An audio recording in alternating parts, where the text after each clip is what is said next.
hoy jueves 22 de mayo y nos metemos en el ámbito del Congreso de la Nación Argentina, Cámara de Diputados, aunque en realidad Congreso de la Nación Argentina en general no, porque ayer veíamos como se viene repitiendo semana tras semana, miércoles a miércoles, un Congreso baleado, militarizado, pero bueno, dentro del Congreso ayer sesionó, sesionó en minoría y ahora nos va a explicar técnicamente qué significa expresiones en minoría. En la Cámara de Diputados de la Nación no hubo la mayoría necesaria para que se dé inicio a la sesión convocada, no hubo quórum, y entre los temas a tratar era los haberes jubilatorios. Eso ocurría adentro y afuera, brutal represión nuevamente al reclamo de jubilados y a todas aquellas personas que se sumen, que vayan a apoyar a los jubilados, como por ejemplo sacerdotes, curas, religiosos, pastores, y los periodistas que van a trabajar, los fotógrafos que van a trabajar también son reprimidos, ¿no? Bastones, gases, escudos, bueno, represión. Las fuerzas de seguridad avaladas por el poder político utilizando el poder represivo del Estado. ¿Cuántos temas para hablar con el diputado nacional por la provincia de Formosa, el radical del bloque Democracia para Siempre, Fernando Carvajal? Diputado Carvajal, ¿qué tal? ¿Cómo le va? Buenas noches. ¿Qué tal, Diana? ¿Cómo estás? Buenas noches, un gusto. Nosotros tendríamos que coordinar con usted una columna semanal mínimamente porque donde una semana que no hablamos se van acumulando los temas. Cierto, ¿no? Pasa tanto en este país, lamentablemente, pocas buenas noticias, ¿no? Sí, bueno, preguntarle por lo que sucedió ayer en la Cámara de Diputados y hoy estos anuncios que hizo el equipo económico del Gobierno Nacional, que parece que lo van a hacer a través de, nuevamente utilizando la figura del decreto y no pasando por el Congreso, tiene que ver con un régimen tributario. Ayer también se emitió este decreto de necesidad y urgencia del Ejecutivo Nacional, limitando el derecho a huelga.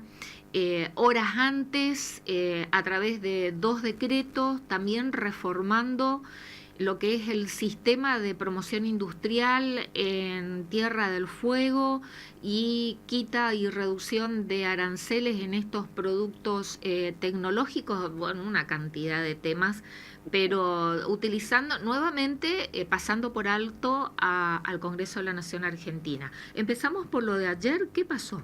¿No hubo quórum? Sí. Pasando por alto al Congreso, digo, y cuando impidiendo que el Congreso funcione, ¿no? Que fue lo que pasó. A ver, lo que pasó ayer y lo que no pasó, lo que pasó es nuevamente un despliegue de fuerzas de seguridad que realmente es impúdico, absolutamente injustificado. Les preocupan tanto los cortes de calle, pero la verdad que la que corta las calles en el Congreso de la Nación es Patricia Bullrich, porque hacen un despliegue que no tiene correlato ni consonancia con la naturaleza ni con la cantidad de gente que se moviliza, que lamentablemente es muy poca la gente que se moviliza, porque bueno, yo supongo que con toda razón hay mucha gente que tiene miedo de asistir porque sabe que esto termina en una violencia absolutamente descontrolada, ¿no?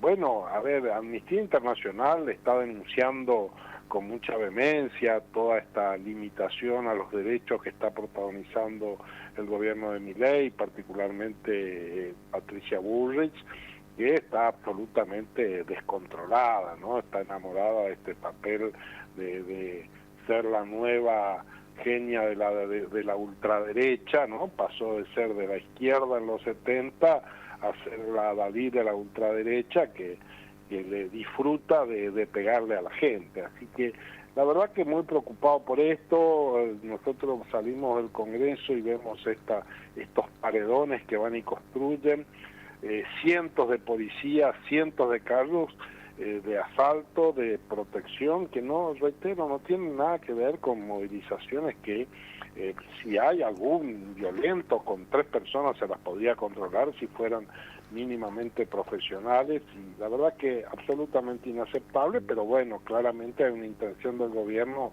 de sembrar el miedo para que las movilizaciones no aumenten. Perdón, Sí. Sembrar el miedo y también una puesta en escena para su público, para sus votantes, que indudablemente hay un sector que aplaude esto.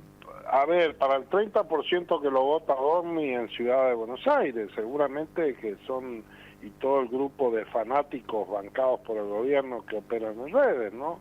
Y después, bueno, algunos despistados que siempre hay que creen que la solución frente al conflicto es la violencia, en vez de pensar en el acuerdo, en la discusión, en buscar puntos de encuentro, ¿no? Pero sí, sin duda que es todo parte de un relato electoral que el gobierno está llevando adelante y para cual utilizan el fanatismo de estos conversos que tienen que, como tienen la cola y la historia sucia de haber pasado por todos los partidos posibles en la medida en que esté cerca del gobierno, tienen que sobreactuar obsecuencia, ¿no? Que es el caso de Patricia Bullrich, de Luis Petri, de los Scioli y de todos estos personajes oscuros que pululan en el gobierno nacional. Bueno, ¿qué pasó adentro?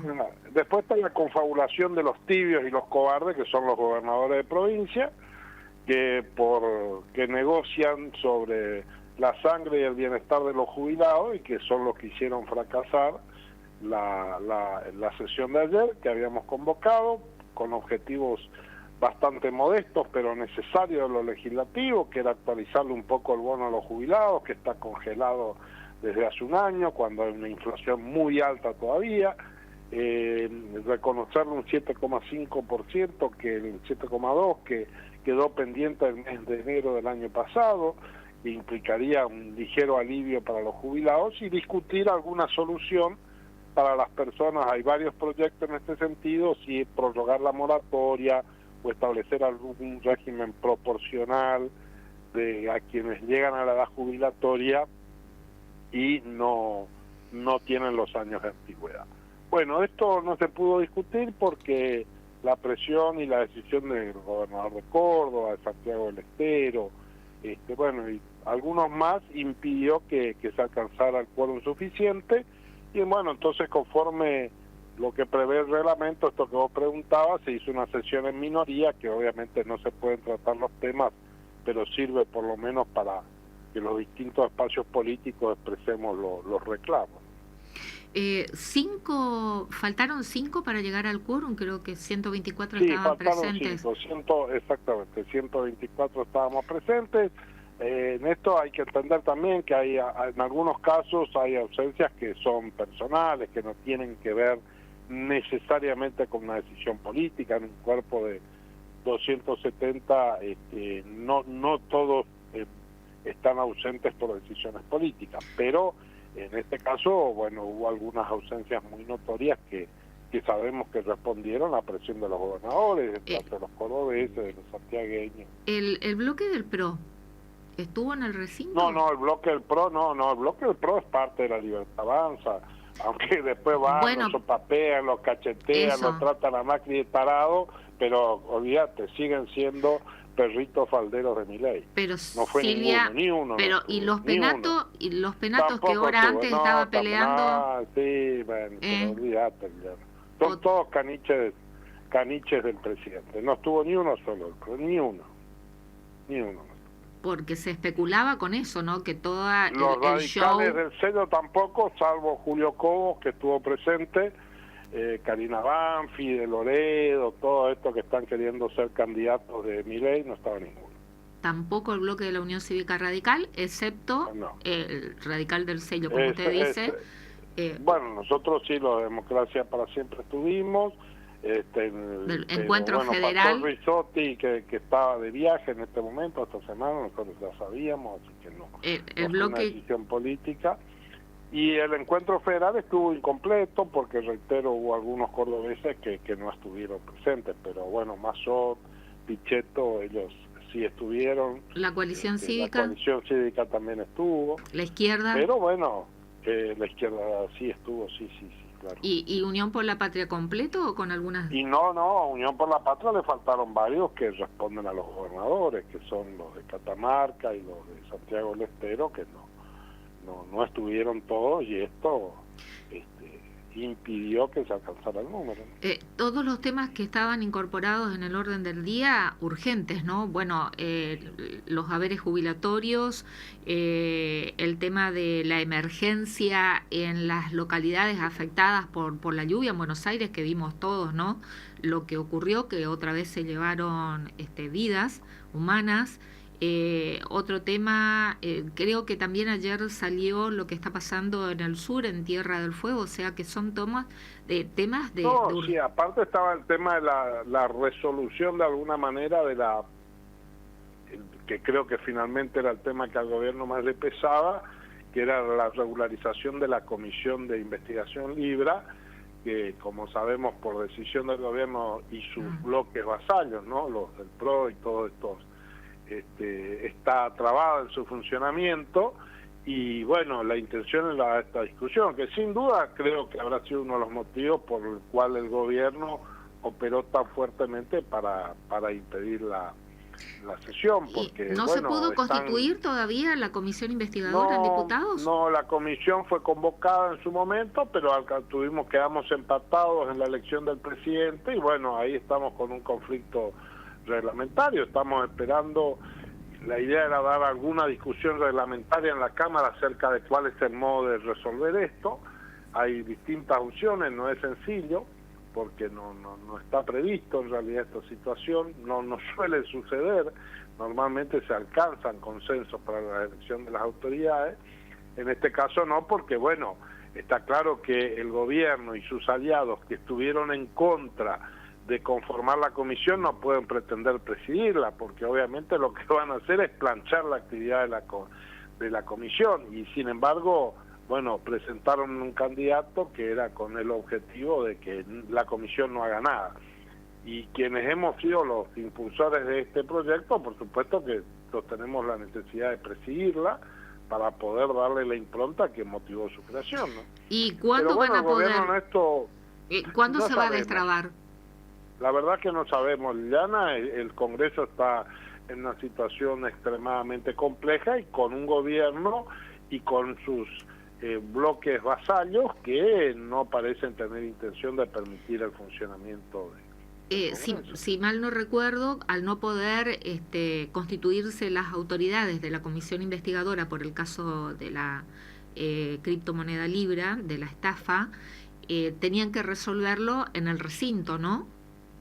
Destrabar esta situación. La verdad, Diana, que es un tema complejo reglamentariamente, cómo se puede llegar a resolver, pero sin duda que es la Cámara la que frente a la trabazón y para lograr el objetivo tiene que buscar algún camino de solución, que puede pasar por modificar la forma de la composición para impedir que pase esto, o elegir directamente las autoridades, que es una de las hipótesis que se manejaba. A mí en lo personal me genera dudas reglamentarias de que esto pueda hacerse, pero bueno, ante la falta de otras soluciones hay que tener la mente abierta para buscar una solución y que la comisión comience a funcionar.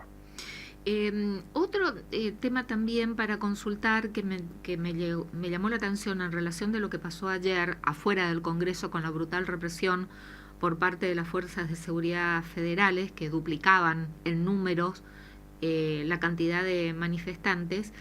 Hoy se viralizaron imágenes, videos que muestran a efectivos de gendarmería o de otras fuerzas federales ingresar al edificio en uno de los anexos de la Cámara de Diputados. ¿Esto está permitido? Previamente tienen que pedir autorización? no sé si usted llegó Bueno, a ver las imágenes. Sí, vi el video, sí. La verdad que, bueno, parece... ¿no? El hecho en sí mismo, es decir, que las fuerzas de seguridad federal ingresen al anexo, no debería ser un tema que llame la atención, porque nosotros, de hecho, el edificio está custodiado mayoritariamente por empleados privados. La seguridad en realidad son empleados de la propia casa, pero hay inclusive una comisaría de la Policía Federal en el Palacio. Esto no debería llamar la atención, llaman la atención las imágenes porque, bueno, son... la verdad es que lo que no se entiende es por qué ese nivel de equipamiento y ese nivel frente, que claramente es antimotines, frente a lo que son marchas de ciudadanos, que puede haber algún conato de violencia, pero que de ninguna manera justifica desde el punto de vista de la seguridad la utilización de esos medios de contención que son absolutamente desproporcionados. Este es el punto. Después que entre al edificio a utilizar los baños, la verdad que me parece un tema secundario. Pero creo que sea ese el problema. mostraban como un despliegue. Lo que se interpreta, lo que se interpreta es que lo utilizan, digamos, como para cortar camino, entrar por una calle y salir a la otra. No, de esa imagen que se viralizó, no, en realidad eso es bueno, puede ser que hayan pasado desde ahí, hayan salido a calle Mitre. Bueno, supongo que tiene que haber, o sea, indefectiblemente tiene que haber estado autorizado por el presidente de la Cámara. Pero no le quiero quitar gravedad al tema porque es grave que haya ese nivel de despliegue de fuerzas policiales, sea dentro del anexo, sea en la calle. En cualquiera de los dos casos es inaudito, inaceptable e injustificado desde el punto de vista de la seguridad. La verdad es que si hubiera, cuando hubo la cuestión de que estaban por ir supuestamente las barras bravas, que efectivamente existió una convocatoria en este sentido, bueno, uno puede decir es razonable tomar medidas de prevención un poco más elevadas, pero viendo cómo el modo en que se están desarrollando las últimas marchas, la verdad que no tiene ningún sentido el nivel de despliegue que está haciendo Patricia Bullrich, y que además se traduce en hechos violentos muy claros, como el que pasó ayer con periodistas que creo que son de La Nación, un fotógrafo de una agencia internacional, sí, que han sido detenidos, hechos verdaderamente graves de ataque a la libertad de prensa, de ataque a la libertad de la manifestación, y bueno, todo esto en un contexto de absolutamente injustificado de violencia estatal, que no lo estamos diciendo solamente nosotros, sino que lo está diciendo los organismos de derechos humanos y los organismos internacionales. Pero bueno, estamos en esta época donde frente a alguna tolerancia social de algunos sectores frente a esto y un gobierno que parece disfrutar de estas cuestiones, lamentablemente vemos este tipo de situaciones todos los días, ¿no? Diputado, ¿y de qué manera se pone freno a esto? Porque ya tenemos todas las marchas, hay heridos, hay personas detenidas también.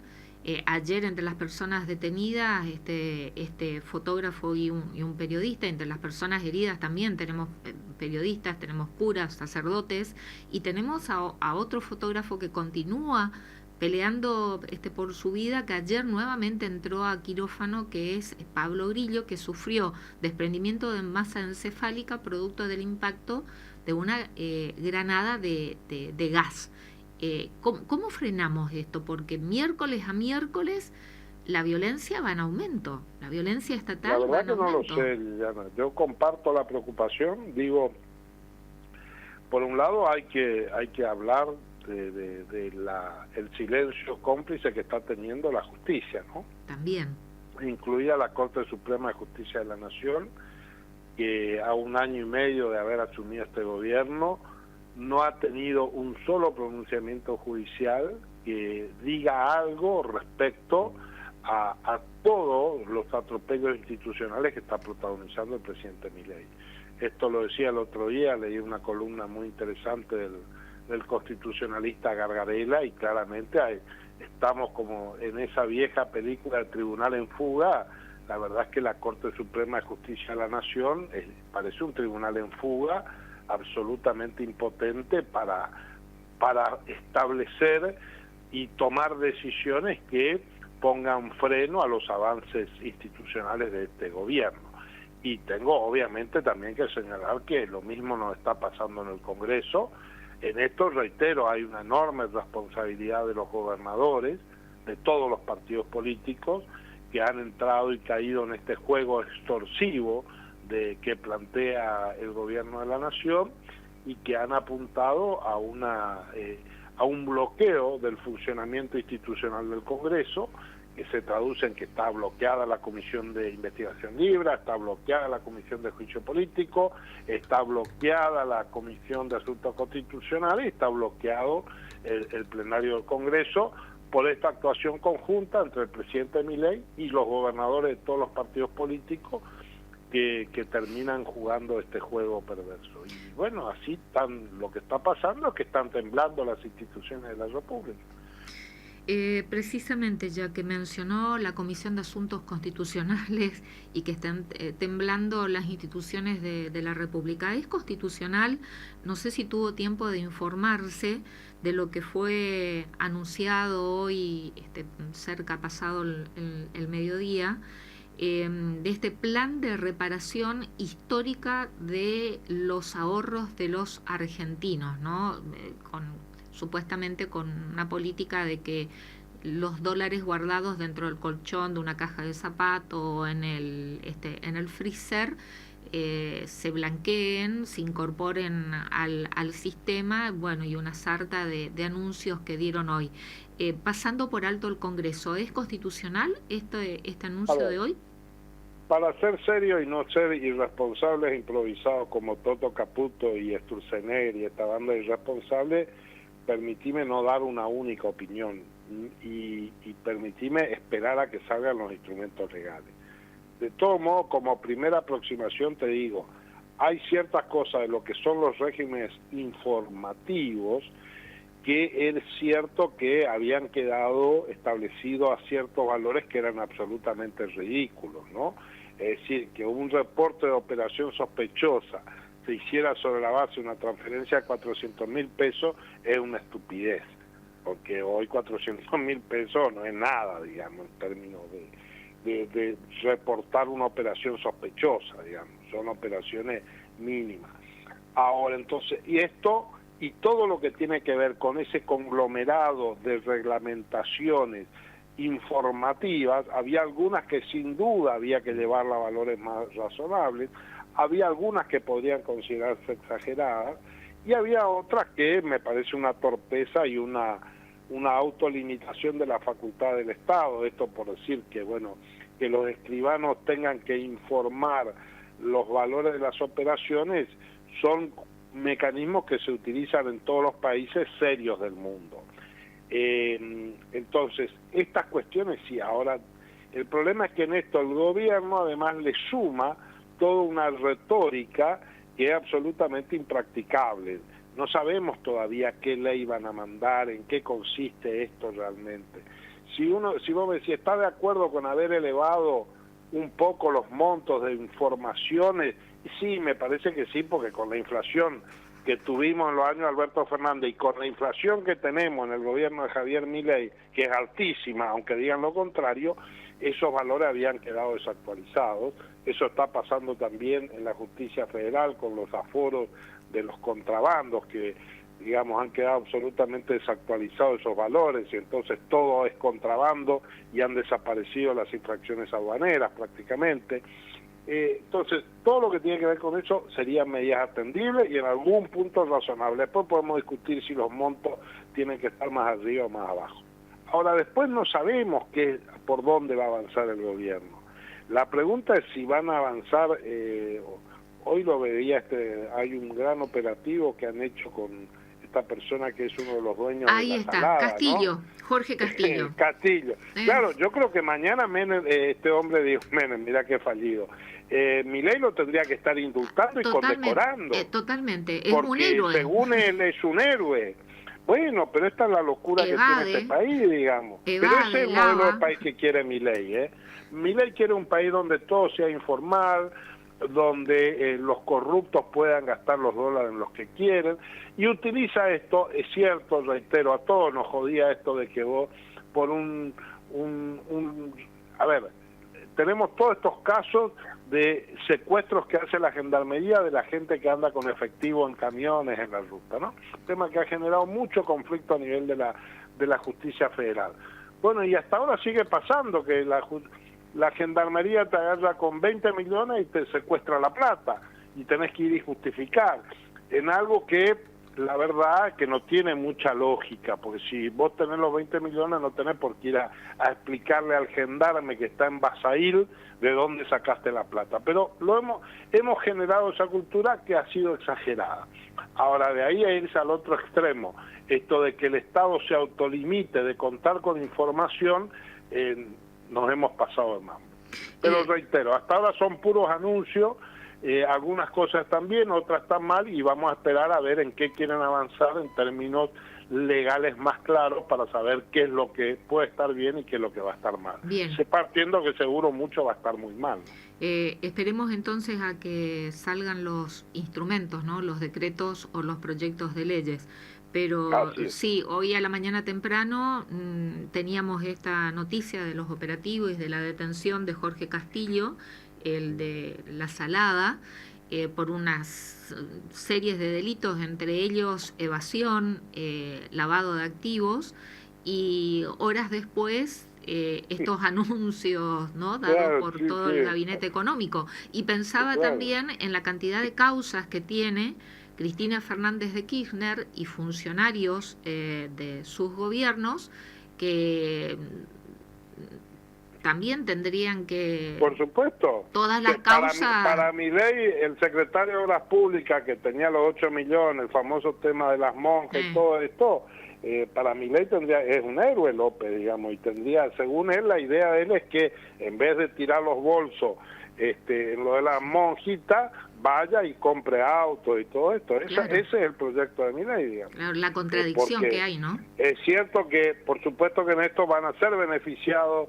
muchos pequeños, medianos, que tienen sus dólares ahorrados, etcétera. Eso van a ser beneficiados por esto. Pero ese no es el problema. Estas medidas no se toman para esos casos, y por eso yo estoy de acuerdo en aumentar los montos. Ahora acá no van a hacer eso, acá van a venir capitales internacionales, se va a armar todo el negocio del narcotráfico, de la corrupción estatal, de Caputo y todos sus amigos, los que fugan dólares, todo esto que son los héroes, van a venir acá y van a meter dólares, y después, bueno, pero esto después tiene sus consecuencias, ¿no? Porque cuando vos negociás con delincuentes y cuando le abrís la puerta a los delincuentes, vienen bajo sus propias condiciones y no la que vos pretendés poner. Claro, pero Juan Pueblo, como decimos comúnmente, es el que termina pagando las consecuencias. Por supuesto. Por supuesto. Diputado Fernando Carvajal, muchas gracias por esta comunicación. Ha sido un gusto, Liliana. Gracias. Buenas noches.